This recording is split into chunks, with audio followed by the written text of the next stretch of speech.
Hola, ¿qué tal? Bueno, espero que estén muy bien. Les doy la bienvenida a este nuevo encuentro de capacitación que estamos generando desde la Cámara Argentina de la Propiedad Horizontal y Actividades Inmobiliarias. En este caso nos convoca una disposición, una resolución que sacó el gobierno de la Ciudad de Buenos Aires respecto de la declaración del domicilio de explotación comercial para las personas jurídicas que tienen actividades en la Ciudad de Buenos Aires. Concretamente es la resolución 312 del año 2020 dictada por la AGIP. Y lo que hicimos hoy es convocar a uno de nuestros asesores, el contador Pablo Schwartz, para que primero nos pueda dar un panorama de qué se trata esta resolución, cuáles son las obligaciones que nos tocan como administradores y como consorcios, o sea, tanto para la administración como para los consorcios, y de alguna manera que nos muestre un poco el paso a paso de cómo se realiza este trabajo. Así que, Pablo, ¿qué tal? ¿Cómo estás? Si querés habilitar el micrófono. Hola, ¿qué tal Alejandro? ¿Cómo te va? Bueno, hola, ¿qué tal Alejandro? ¿Cómo te va? Gracias, Muy, Pablo. Bueno, gracias por sumarte a esta actividad.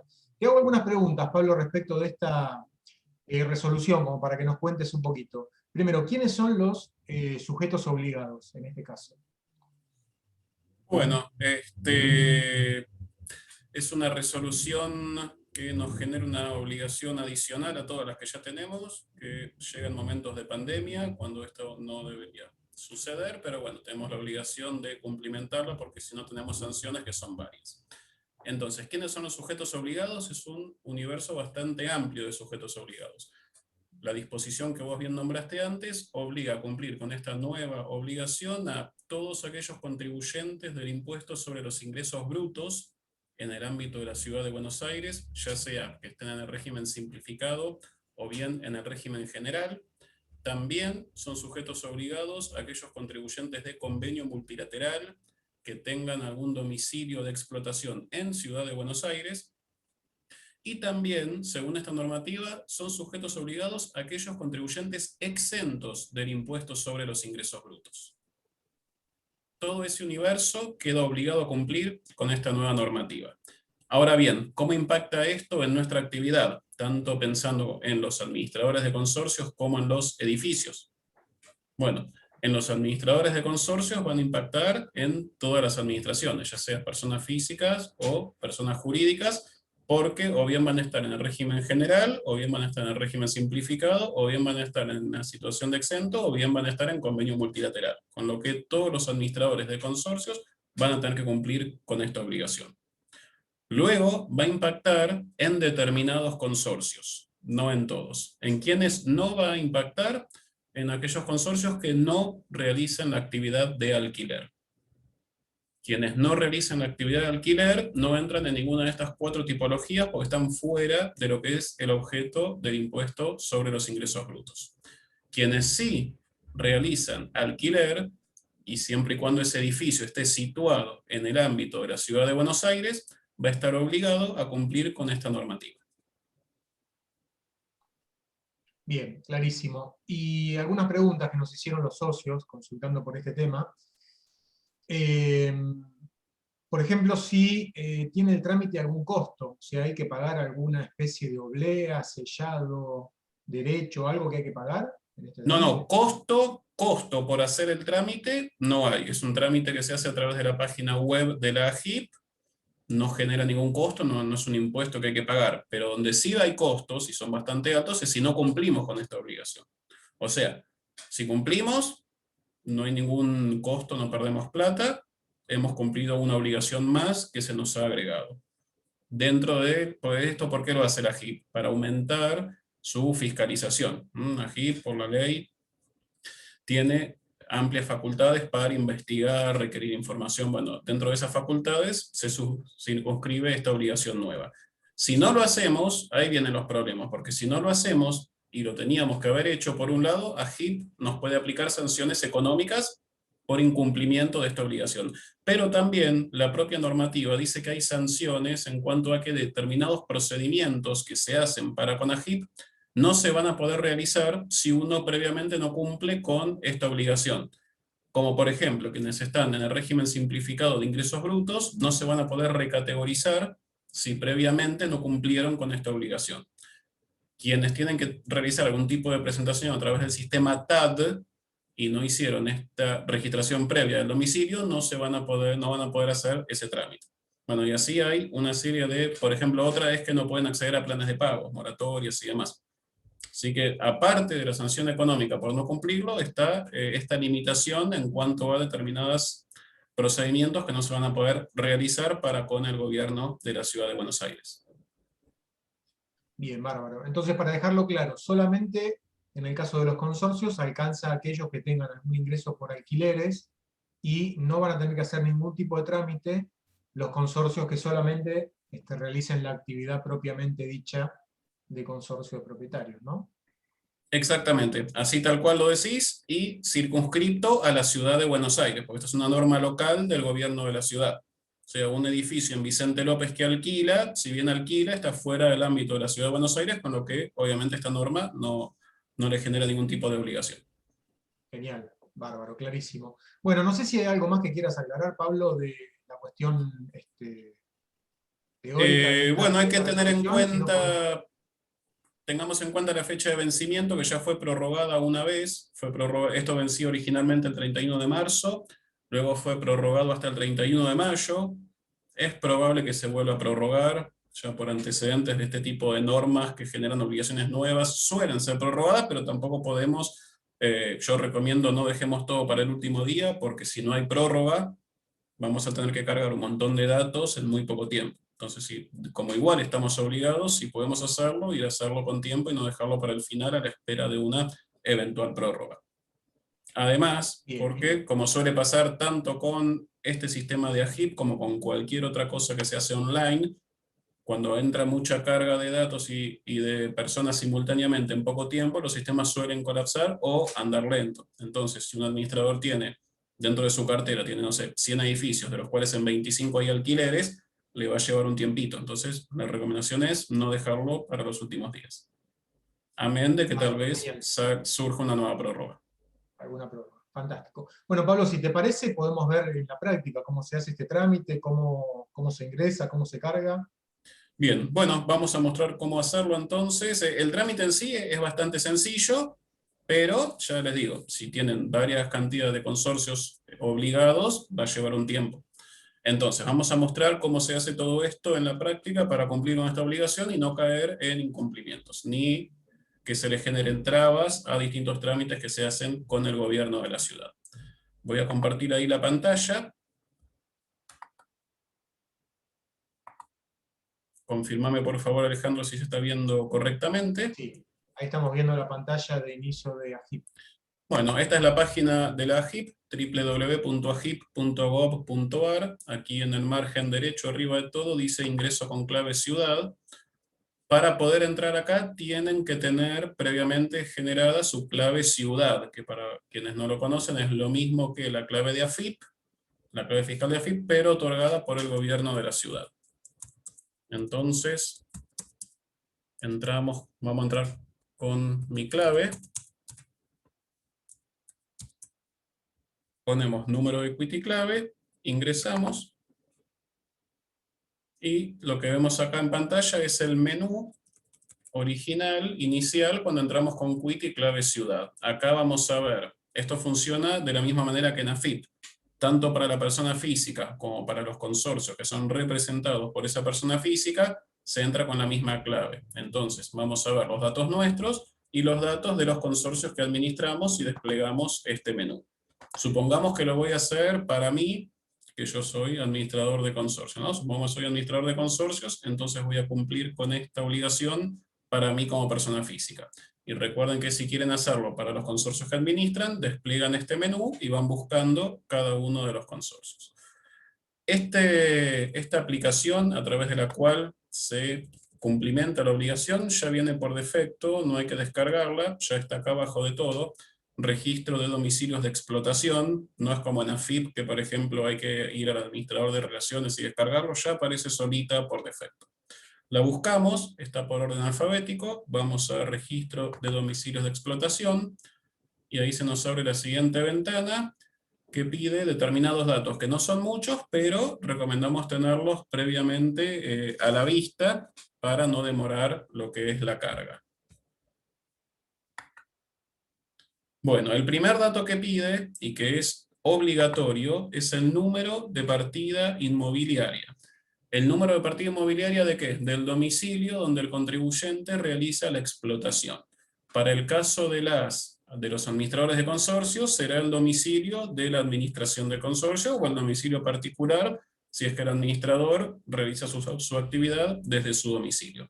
Para el caso de los consorcios que alquilan, será el número de partida producto del alquiler que genera la obligación de estar inscrito en el impuesto sobre los ingresos brutos. Bien, entonces, el primer dato, acá vamos a ver que hay datos que son obligatorios y datos que no son obligatorios.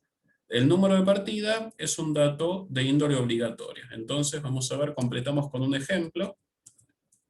Ponemos los números del número de partida, luego son 7 dígitos, hacemos clic en esta lupita, el sistema lo procesa y acá, bueno, este es un ejemplo real, me trae el número de partida inmobiliaria vinculado con este domicilio. Yo acá no puedo completar el domicilio. Si el número de partida que yo cargo no es correcto, me va a dar un error y no me va a dejar avanzar o continuar. Si el número de partida es correcto, automáticamente me va a traer cuál es la ubicación. Acá hay una opción, si es que no tengo un domicilio de explotación en la cava, pero estoy obligado por cumplir alguno de los supuestos que dijimos al principio, entonces no coloco número de partida y tildo la opción sin domicilio de explotación en la cava. Bien, luego otro dato obligatorio es el de las actividades. Acá lo que el sistema me pregunta es cuál es la actividad que yo estoy desarrollando en este domicilio de explotación. Si hago clic en el signo más, luego acá se me despliega un campo para escribir. Si yo soy el administrador de consorcios, bueno, acá puedo escribir, es un buscador, servicio de administración de consorcios de edificios. Esta es la actividad que tiene que colocar el administrador de consorcios. Si lo estoy haciendo por un edificio que alquila, voy a tener que buscar la opción de servicios inmobiliarios realizados con bienes propios o arrendados. En el caso del administrador, elijo esta, servicios de administración de consorcios de edificios, la agrego y continúo. Luego me pregunta superficie afectada. Este es un dato de índole no obligatorio, con lo que puedo completarlo si conozco el dato, o puedo no completarlo, el sistema igual me va a dar la constancia de haber cumplido. Luego me pide número de habilitación de la Agencia de Control Gubernamental. Esto no aplica ni para administradores ni para consorcios que alquilan. Esto es para determinadas actividades que requieren un tipo de habilitación. Entonces, como en nuestro caso particular no corresponde, hacemos un tilde acá en no corresponde. Bien, por ejemplo, discotecas, bares, bueno, requieren tener una habilitación del gobierno de la ciudad para funcionar como tal. No es el caso nuestro. Luego, fecha de inicio, cuidado con esto. Acá no me está preguntando cuándo yo empecé a desarrollar mi actividad comercial o profesional, sino cuándo yo empecé a desarrollar la actividad en el domicilio que yo estoy declarando. Por ejemplo, si soy un administrador de consorcios y me mudé hace 2 años, no voy a poner la fecha en la que empecé a administrar consorcios, sino la fecha en la que estoy desarrollando la actividad en este domicilio de explotación. En el caso de consorcios, obviamente no hay mudanza porque el edificio es siempre el mismo. Tengo que poner ahí sí la fecha en la que empecé a realizar el servicio de alquiler. Ponemos, bueno, una fecha al azar. Fecha es ese, si continúo trabajando, obviamente ese campo no la voy a completar. Después, otro dato obligatorio me pide quién es el titular de esta partida, de este domicilio de explotación. Entonces voy a desplegar acá. Me va a pedir el número de quit del titular de esta partida. Por ejemplo, supongamos que yo soy el titular. Hago clic acá. Va a aparecer mis datos. Y acá es importante ver qué condición vamos a poner. Si nosotros somos los titulares dominiales de esta partida inmobiliaria, me va a aparecer una opción que va a decir titular de dominio. Si yo estoy alquilando esta partida inmobiliaria, es decir, pertenece a otro dueño, voy a tener que poner que es locación. y así voy a tener que ir completando la situación mía respecto del inmueble en este menú de opciones. Supongamos que yo soy inquilino, ¿no? O sea, desarrollo mi actividad en este domicilio, en este número de partida, pero no soy el titular. Bien. Luego me pide un número de teléfono, que este es un dato que no es obligatorio, puedo ponerlo como puedo no ponerlo. Y luego el último dato obligatorio es la condición mía frente al impuesto sobre los ingresos brutos. Acá despliego, y bueno, acá las opciones que tengo son los 4 casos que vimos al principio, que es lo que me genera a mí la obligación de completar esta obligación. Entonces tendré que decir si soy contribuyente local del impuesto sobre los ingresos brutos, si soy contribuyente de convenio multilateral, si soy contribuyente del régimen simplificado, o si estoy exento de pleno derecho o no inscrito. Una vez que elegimos esta condición, ya hemos cumplimentado todos los datos obligatorios. Obviamente yo no voy a continuar porque si le pongo guardar y aceptar ya lo estoy confirmando, pero lo único que nos falta para terminar todo este circuito es guardar los datos haciendo clic en este botón. Si guardo los datos, luego me aparece un nuevo botón para confirmar los datos, y si todo está correcto, el sistema me va a imprimir un acuse de recibo de haber cumplimentado con esta obligación. Entonces, en resumen, no son muchos los datos, pero sí convendría tenerlos previamente, ahora que ya sabemos cuáles son, para no perder tiempo en el momento de la carga.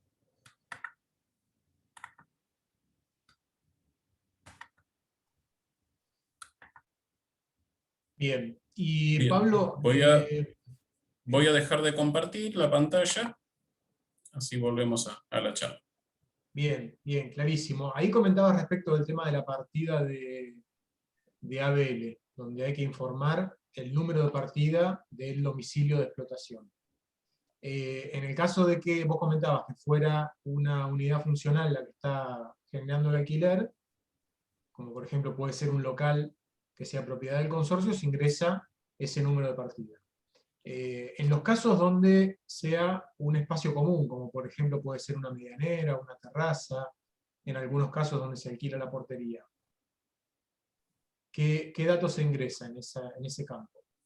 Bueno, esa es una excelente pregunta, es lo que les va a pasar a muchos administradores, porque como bien vos decís, existen situaciones donde no tenemos un número de partida, y está bien que no tengamos un número de partida porque justamente se trata de un espacio común. Entonces, como ocurre con la gran mayoría de obligaciones, sistemas y demás, que nos genera obligaciones como consorcios, este sistema no fue diseñado ni pensado para este tipo de situaciones. Entonces, luego de la normativa, se le fueron planteando a la JIP distintos escenarios o distintas situaciones que no estaban previstos originalmente ni en la norma ni en el sistema. A la fecha, AGIP dio respuesta a alguno de esos, pero todavía nos encontramos a la espera de que la AGIP responda qué hacer en este tipo de casos, en donde somos contribuyentes de ingresos brutos porque tenemos un alquiler, pero por esta situación en particular y este caso especial, no tenemos una partida inmobiliaria como para identificar específicamente ese dato. A la vez, el dato de partida inmobiliaria es obligatorio. Viste que había algunos que eran optativos y otros que eran obligatorios. El dato de partida sí o sí es obligatorio. Con lo que, a la fecha, no tenemos una respuesta concreta para esta situación que estás planteando, que es la duda que tenemos la gran mayoría de los administradores desde que se instrumentó esta obligación nueva. Yo espero que AGIP de acá a lo que falta para que venza, o eventualmente, si lo prorrogan hasta el último día que tenemos la posibilidad de hacerlo, saque un comunicado o una aclaración sobre cómo resolver este tipo de situaciones en particular. Pero puede que se acerque más la fecha de vencimiento y AGIP aún no haya sacado o no se expida, no está obligado a expedirse sobre todos y cada uno de los planteos que los distintos sectores le fueron haciendo.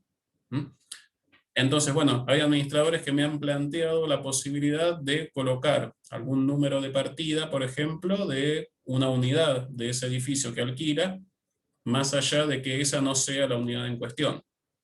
Pero bueno, de esa manera al menos estamos informando el número de partida de una unidad que está situada en ese domicilio, que es el domicilio del consorcio, donde el consorcio realiza la actividad de alquiler. No es lo ideal, Pero bueno, es una solución que algunos me han planteado que le han encontrado a esta situación. Bien, perfecto, claro, porque sin ese dato evidentemente no podés seguir y te impide hacer la presentación, con lo cual, por lo que comentás, algunos administradores están optando por declarar, o sea, concretamente el ejemplo sería cualquier departamento del cual tengan el número de partida, lo informan y de esa manera le validan el dato para poder seguir con la carga. Eso mismo, acá estamos en un debate entre cumplir con la obligación para no caer en los incumplimientos y en las sanciones que dijimos al principio, pero bueno, es un tema de cómo la AGIP diseñó este sistema y cómo el sistema requiere los datos. Y evidentemente no han tenido en cuenta estas situaciones particulares que bien pueden darse. Por eso yo te digo, tanto el sector de propiedad horizontal como de otras instituciones que representan a otros organismos y a otros contribuyentes con otros problemas originados por esta resolución, hemos ido haciendo presentaciones en AGIP. Que insisto, AGIP no está obligado a receptar todos los reclamos o las sugerencias y darnos una respuesta. A la fecha ha dado algunas en particular, pero no para nosotros, para consorcios. No podemos saber también si lo va a hacer o no lo va a hacer. Fantástico. Bueno, Pablo, creo que fue muy clara la presentación. No sé si hay algo más que quieras comentar o agregar sobre esto. Creo que quedó muy clara la explicación, el marco teórico y también el paso a paso práctico de cómo hacer esta presentación. Así que no sé si querés agregar algo más. Y no, simplemente la recomendación de, ahora que sabemos que existe, hacerlo, porque el no hacerlo, aparte de las sanciones económicas, nos va a trabar determinados trámites. Entonces, más allá de que no deberían estar solicitando este tipo de información en un contexto de pandemia y todo lo que ya sabemos, pero bueno, lo han hecho y no nos queda otra como representantes legales del consorcio cumplimentar para no poner al consorcio en un incumplimiento de obligaciones formales para con el fisco de la Ciudad de Buenos Aires. Seguro, fantástico. Bueno, Pablo, muchísimas gracias. Igualmente, todos los socios y las socias de la Cámara saben que tienen, ante cualquier duda o consulta, una línea directa de asesoramiento, se pueden contactar para hacer cualquier pregunta que necesiten o ampliar sobre este tema, y bueno, en caso de que haya alguna prórroga o alguna modificación a esto, lo estaremos comunicando para que todos lo puedan hacer y estar al tanto. Así que, Pablo, nuevamente muchísimas gracias, la verdad que es muy útil este tipo de tutoriales. Gracias por la buena predisposición de siempre. Bueno, gracias a vos, Alejandro, por la convocatoria y seguramente nos veremos ante nuevas obligaciones que vayan saliendo de acá en adelante con nuevos tutoriales. Seguro que sí. Bueno, muchísimas gracias y que siga bien. Adiós a todos, gracias. Gracias.